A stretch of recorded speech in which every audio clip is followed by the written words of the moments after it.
In today's video, I'm going to be walking through my 4 million coin Team of the Week investment and why they're a lot better than any other options. So, just before the video does start, a quick little ad on a trading service I offer over on Twitch. For the cheapest premium trading service for just £4, €4, or free with Amazon Prime.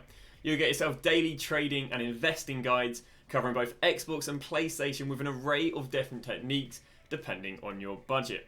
I've been trading for over 10 years, making over 100 million on multiple titles, and recently making over 10 million in the first month for the last 3 years.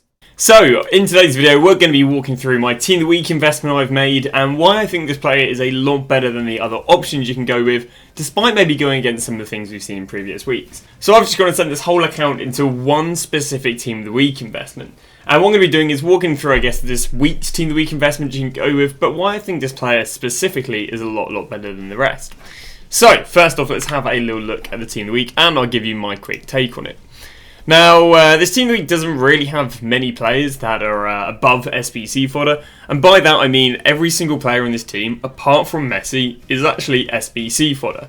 So, what we now need to decide is we need to decide which players do we think, despite being SBC fodder, are still weekly demanded. Because the obvious way of telling, okay, well, this guy's going to do really well this week is because they're not SBC fodder. For example, Bruno. Or, for example, last week, yeah, I mean, De Bruyne was just too expensive. But even someone like Schmeichel last week, who did really well, was actually also SBC fodder. But, again, this week I do believe we have got our players. So, the weekendly demanded players, in my opinion, because we don't really have too much data to go off of, is Phil Foden, Firpo, Zambo Anguissa, and Cobble. Now, the reasons that these four are the four that I believe are the weekendly demanded is because these are the four that didn't go, or actually only 2 to 3 of them, that didn't go to SBC fodder instantly. So if I can go and show you right now with the likes of Declan Rice and we go look at the 14-day average, we can see that when he was released, he just went to, on release, he was 26k. Whereas if I can go and show you the likes of Phil Foden, remember Declan Rice was 26k on release because that's how much someone of his rating was. If we go look at the likes of Phil Foden and we go over here to hourly 14, we can go and see on release that this guy's 36k. So we can see that he's 10k more than SBC fodder on the release. Now they're both the exact same price nowadays, 21, and actually no, Phil Foden's still above SBC fodder. But we can see that the gap's got smaller. There was a 10k gap, but now there's only a 4k gap. So what I would do is I wouldn't go as someone who was SBC fodder out of the bat, because that kind of showed that there was more supply than demand out of the bat. Whereas someone like Phil Foden, who was an SBC fodder at the beginning, we can see there was more demand than supply. Because, of course, the card didn't go down to discard or SBC fodder. We can see the exact same happen if I go and use the likes of Firpo as an example. So we use Firpo, and I can actually, we use Connor Roberts just so it's obvious. So Firpo on the release was the likes of 24k. Whereas an actual 86 rated in form that was SBC fodder was 15k. So we can see that he was about 8 to 9k more than 86 rated in forms. And I think that's a really nice, it's a really nice trend. Now again, they're both about the same price now because there's been more, a massive increase in supply. But it's not the worst thing in the world that you're buying them now they're SBC fodder, because what that can also mean is these double down as a SBC fodder as well as obviously a weekly demanded player. We can see this actually worked really well a little while ago with the likes of De Ligt. Now De Ligt's second in form on the initial release, I'm not quite sure why it's not popping up here.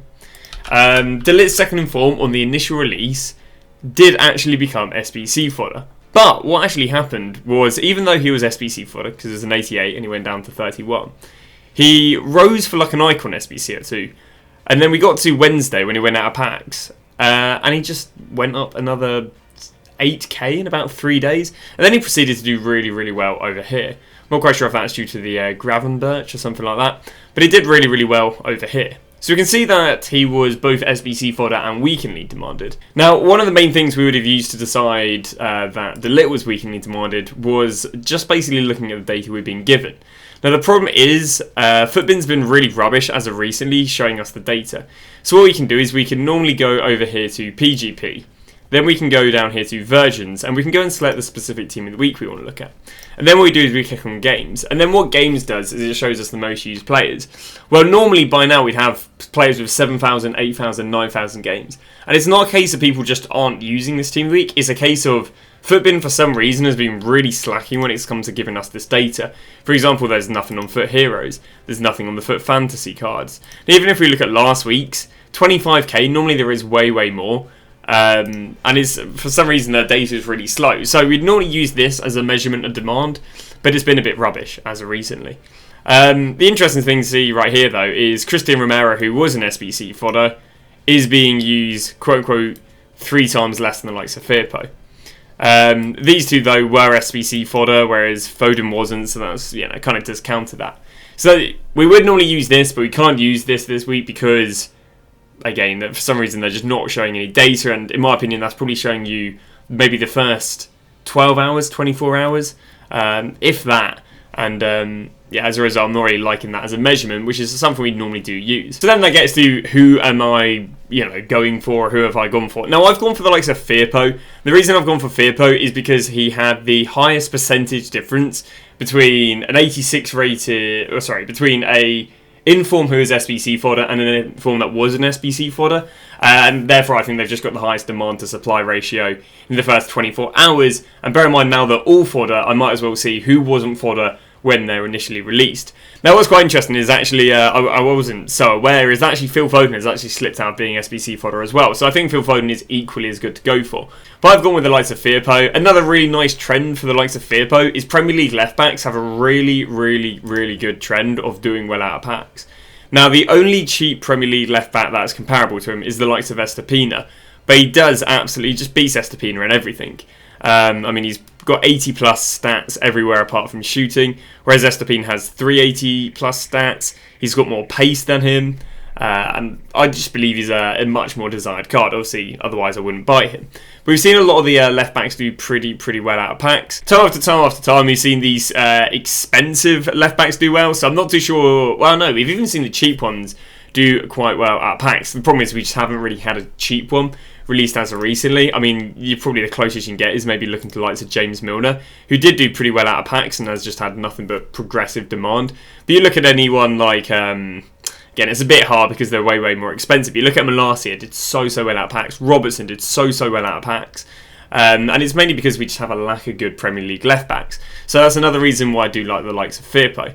Whereas obviously if you look at the likes of Phil Foden, when it comes to cams, left wings, cams and right wings, we have more of an abundance, with there almost being a new Premier League right wing in every single promo. So the Firpos I did go and pick up for 16k for all of them, which again I think is a very reasonable price for an 86 rated inform who is both SBC fodder, and I do believe there is decent demand. If you guys would like to go and buy players, I gain Firpo, Foden with, I'd say, an outside investment of Zambo and Guisa and Cobble. The reason I don't like these two as much is Zambo and Guisa and Cobble I think could have decent demand because of showdown SBCs. So for example, Zambo and Guisa could have done well because of the, I think it was the Zagaguchi and the there's a cam from Napoli I believe, and Cobble could have done well because of the was it Brian Kittens or something like that? God knows. But recent SBCs, whereas I don't think Firpo is really relying on recent SBCs to have done well. You could say Foden because maybe of the John Stones, but in the end of the day, I do believe that a Foden card should be well demanded. But that is going to wrap it up. In terms of selling them, you always sell your team of the weeks before Wednesday. The idea is that people panic buy them on Wednesday, therefore rising the card, and therefore after 6 PM on Wednesday they go down because people for some reason have panic bought them. We can show you this trend happening hopefully here. Tuesday we can see they got up here to 65k. Wednesday we can see they got up to 65k. But then after Wednesday we can see it went back down to 62k. And that's because, again, people are panic buying them just before they go out of packs. So they don't necessarily do well out of packs unless for some reason, let's say, fodder booms, maybe some icon SBCs or so on. But that is going to be that. Tomorrow we'll have a video potentially talking about buying players before they get team of the weeks. Maybe we'll have something on SBC fodder. But over the weekend we're doing a lot of trading streams. So if you are interested in learning into trading, streaming a weekend, and I'll be walking you guys through different budgets. But thank you very much for watching. As I say, we're back being well now, so the video should start coming out a lot more often. Thanks for watching. I'll see you guys tomorrow with a brand new video. Tradable? I'm an actual god, chat. I'm an actual god. Tradable, by the way. I'm an actual god.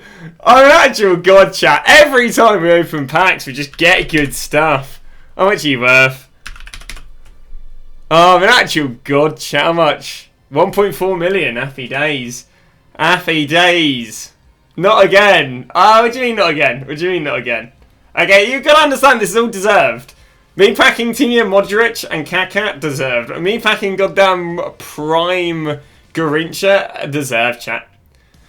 What can I say, chat? Deserve. And watch there be other great players in there, chat. Watch there be some other great players in there. Content creator server. Chat, hey. If you guys are running out of coins, just open packs. Obviously, after subscribing. Gee, the question is, chat, is there anything else in there? Because I'll be honest with you, chat, right? I'll be disappointed if there isn't. I'd be very disappointed if there isn't anything else in this pack other than my 94 now tradable Garincha. Okay? I'll be... I'd say I'm hard done by, personally. Alright. Stop dancing, you pillock. Alright. Ah. So hard done by, man.